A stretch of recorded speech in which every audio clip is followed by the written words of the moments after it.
दोस्तों बचपन से मेरा फेवरेट त्योहार रहा है होली। मतलब इतनी मस्ती से जो होली मैं खेलती थी, इतना एक्साइटमेंट मुझे दिवाली का भी नहीं होता था, क्योंकि होली त्योहार इतना ज़बरदस्त है। लेकिन ऐसा पहली बार हो रहा है कि होली आ रही है तो मन में खौफ बैठ रहा है, क्योंकि राजनीतिक बयानबाजी इतनी ओछी, इतनी दोयम दर्जे की हो गई है कि बस ऐसा लग रहा है कि इस बार होली शांति से निपट जाए और देश में माहौल ख़राब ना हो। लेकिन देश के माहौल के अलावा आज बात बिहार की करते हैं दोस्तों। रंगों के त्योहार होली के बाद क्या बिहार में कोई बड़ा राजनीतिक बम फटने वाला है? एक ऐसा बम जो बीजेपी के परखच्चे उड़ा सकता है, और इसकी पृष्ठभूमि भी बीजेपी ही लिख रही है। दोस्तों बिहार में कुछ ऐसा हो रहा है जिसकी कल्पना किसी ने नहीं की थी, और अब जो हो रहा है उसमें नीतीश कुमार को अपना स्टैंड क्लियर करना पड़ेगा अगर उनको अपनी भविष्य की राजनीति बिहार में करनी है तो। क्योंकि दोस्तों अभी तक तो खबरें आती थी कि बिहार में नीतीश कुमार ने अब पलटी मारी तब पलटी मारी, लेकिन अब जो हो रहा है ऐसा लग रहा है कि नीतीश कुमार कोई बीजेपी गेट आउट करने के मूड में है। तो बागेश्वर धाम वाले बाबा पंडित धीरेन्द्र शास्त्री को आप जानते हैं, हर जिस भी राज्य में चुनाव होते हैं बागेश्वर धाम वाले बाबा की वहां सभाएं होती हैं और हिंदू राष्ट्र का आह्वान करते हैं। बागेश्वर धाम वाले बाबा अमूमन आपको उन कार्यक्रमों में खूब दिखेंगे जो कार्यक्रम बीजेपी के किसी नेता द्वारा आयोजित किए जाते हैं। बागेश्वर धाम वाले बाबा की बातें किसको फायदा पहुंचाती है मुझे आपको ये भी बताने की जरूरत नहीं है। और बागेश्वर धाम वाले बाबा के कार्यक्रमों में बीजेपी के नेता सबसे ज्यादा नतमस्तक रहते हैं। तो बागेश्वर धाम वाले बाबा पहुंच गए बिहार, क्योंकि बिहार में है चुनाव। यहाँ इन्होंने कह दिया कि हिंदू राष्ट्र की जो आवाज उठेगी वो सबसे पहले बिहार से उठेगी। बागेश्वर धाम वाले बाबा के इस बयान के बाद बीजेपी और जेडीयू आमने सामने हो गए। जी हाँ दोस्तों, जैसे ही बागेश्वर धाम वाले बाबा ने ये कहा कि हिंदू राष्ट्र की जो आवाज है वो सबसे पहले बिहार से उठेगी, वैसे ही बीजेपी के विधायक हरिभूषण ठाकुर बचौल सामने आ गए। हरिभूषण ठाकुर ने, जैसा कि जानते हैं, खुद भी बीजेपी वाले सभी जानते हैं कि आजकल जो हिंदू मुसलमान करेगा, जो हिंदू राष्ट्र की बात करेगा, उसका प्रमोशन जल्दी हो जाएगा बीजेपी में। तो बीजेपी के विधायक हरिभूषण ठाकुर ने कहा कि बिहार हिंदू राज्य है, मतलब बिहार को हिंदू राज्य घोषित कर दिया बीजेपी के विधायक ने। बीजेपी के विधायक अपने इस बयान से राजनीतिक फायदा लेते, उससे पहले उनको जवाब देने के लिए सामने आ गए जेडीयू के विधायक। दोस्तों जेडीयू के विधायक और बिहार की एनडीए सरकार में मंत्री मदन साहनी ने कह दिया कि बिहार हिंदू राज्य नहीं है, इसके लिए तो संविधान में संशोधन करना होगा। हालांकि इस पूरे मामले में आरजेडी ने भी बड़ा सख्त बयान दिया है। आरजेडी के विधायक मुकेश यादव ने कहा है कि बिहार बीजेपी में चुनाव से पहले धार्मिक उन्माद पैदा करने की कोशिश की जा रही है, और कांग्रेस पार्टी ने भी इसका विरोध किया। लेकिन आरजेडी और कांग्रेस को तो आप साइड कर दीजिए, तो विपक्ष के लोग हैं तो विरोध करेंगे ही, लेकिन यहाँ तो आपस में गुटबाजी है। पहले बागेश्वर धाम वाले बाबा की सभा होती है, अब बागेश्वर धाम वाले बाबा की सभा बिहार में क्यों हो रही है, कौन करवा रहा है, मुझे आपको बताने की जरूरत नहीं है। और बागेश्वर धाम वाले बाबा हिंदू राष्ट्र की बात करते हैं बिहार में कि सबसे पहले यहीं से आवाज उठेगी। ठीक है, अब वो ये बात किसके इशारे पर कह रहे हैं मुझे आपको ये भी बताने की जरूरत नहीं है। इसके बाद उनकी बात का समर्थन करते हैं बीजेपी के विधायक, और उनकी बात को दोस्तों काटते कौन है, जेडीयू के विधायक और मंत्री बकायदा। और अब ये सब कुछ देखकर दोस्तों बिहार की राजनीति में पैनी नजर रखने वाले कई पत्रकार ये अटकलें लगा रहे हैं कि कहीं ऐसा ना हो कि 2025 के विधानसभा चुनाव से पहले कोई बड़ा खेला हो जाए, और इस बार बड़ा खेला करने के मूड में लगता है बीजेपी है। दोस्तों एबीपी न्यूज के पत्रकार हैं मनोज कुमार, और मनोज कुमार बिहार की राजनीति में बहुत करीब से नजर रखते हैं, और आज से नहीं बहुत सालों से नजर रखते हैं। मनोज कुमार ने चुनाव के दौरान भी बिहार को लेकर जो जो भविष्यवाणियां की थी वो काफी हद सच साबित हुई थी। बहुत करीब से नजर रखते हैं बिहार को लेकर। वो क्या कह रहे हैं, बाबा बागेश्वर और होली को लेकर जेडीयू बीजेपी में बढ़ती बयानबाजी का संदेश यही है कि दोनों के रिश्तों को तोड़ने की नींव डाली जा रही है, ठीक वैसे ही जैसे 2013 में डाली गई थी। तब बीजेपी की तरफ से गिरिराज सिंह ने मोर्चा संभाला था, इस बार मोर्चा बचौल ने संभाला है। तब अली अनवर, साबिर अली जैसे मुस्लिम नेता जेडीयू की तरफ से मोर्चा संभालते थे। अब गुलाम गौस, खालिद अनवर, अंजुम आरा, जमा खान के हाथ में कमान है। फर्क इतना है कि तब नीतीश ताकतवर थे, अभी उस स्थिति में नहीं है। लगता है चुनाव आते आते गंगा में बहुत पानी बहेगा। हो ना हो चुनाव से पहले 2014 हो जाए।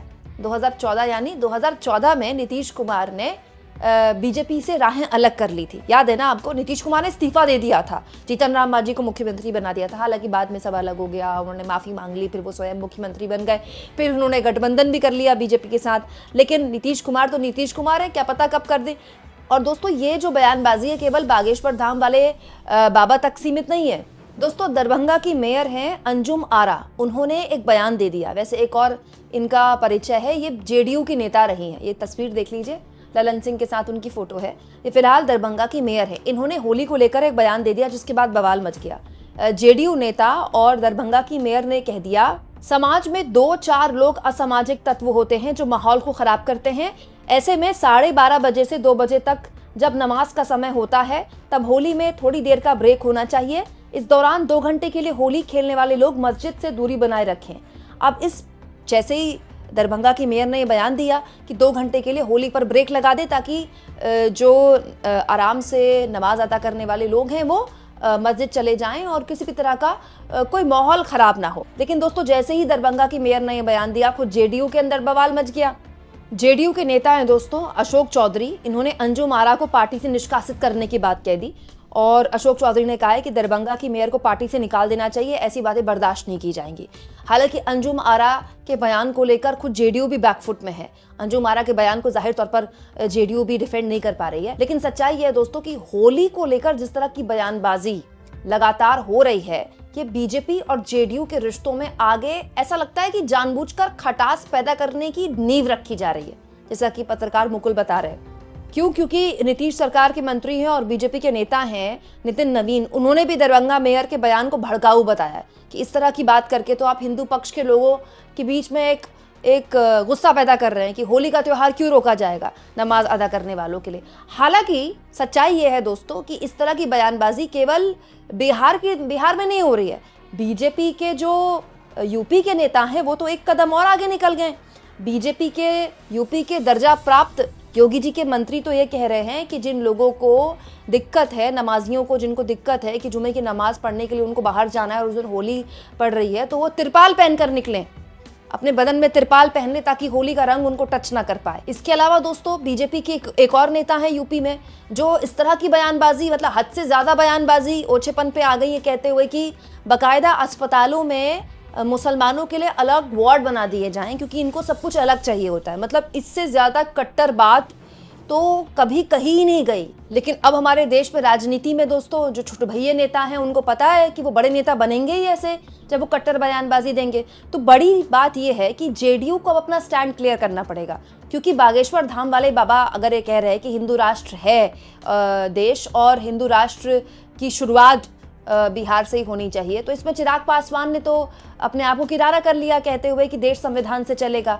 इसके अलावा जेडीयू के नेता भी कह रहे हैं देश संविधान से चलेगा। लेकिन सच्चाई तो ये है ना कि हिंदू राष्ट्र वाले बयान को आगे बीजेपी ले जाएगी और बीजेपी का तो तरीका ही है चुनाव लड़ने का। बीजेपी ने हर राज्य में चुनाव हिंदू मुस्लिम पर लड़ा है और बिहार और यूपी ये वो आबादी है दोस्तों जहां सबसे ज्यादा मुसलमान आबादी है। तो पश्चिम बंगाल, बिहार और यूपी ये वो राज्य हैं जहां कई सीटें सीधे मुस्लिम वोटर प्रभावित करता है। तो दोस्तों आज नहीं तो कल नीतीश कुमार को अपना स्टैंड क्लियर करना पड़ेगा ना, क्योंकि दोस्तों होली खत्म होने के बाद भी ये बयानबाजी खत्म नहीं होने वाली है।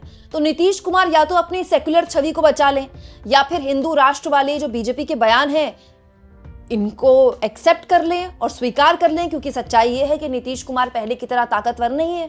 नीतीश कुमार आजकल किसी के भी पैर छू रहे हैं, कुछ भी बोल रहे हैं। हालांकि ये भी एक सच है दोस्तों कि नीतीश कुमार इस समय मोदी जी की राष्ट्रीय राजनीति के लिए एक बहुत इंपॉर्टेंट एस्पेक्ट है। वो उन्हीं की बैसाखी की वजह से मोदी जी अभी भी पीएम बने हुए हैं। ये कोई पूर्ण बहुमत की सरकार नहीं है। लेकिन नीतीश कुमार जिस तरह से ढीले ढाले रवैये से सरकार मतलब बयानबाजी का जवाब भी नहीं देते, चुप हो जाते हैं। हालांकि इस बीच वो काफी नाराज भी रहे बीजेपी से, तो बीजेपी ने उनको बनाने की भी कोशिश की है। तो ये जो बयानबाजी ऐसा लगता है कि बीजेपी चाहती है कि नीतीश कुमार को या तो दबाव में ले लिया जाए या फिर नीतीश कुमार की जो सेक्युलर छवि वाली पॉलिटिक्स है उसको पूरा खत्म कर दिया जाए। और अगर ऐसा होता है दोस्तों तो नीतीश कुमार की पार्टी में दो गुट हो जाएंगे, क्योंकि नीतीश कुमार की पार्टी में ऐसे कई बड़े मुस्लिम चेहरे हैं जो कि नीतीश कुमार की सेक्युलर छवि की वजह से ही उनको वोट मिलते हैं।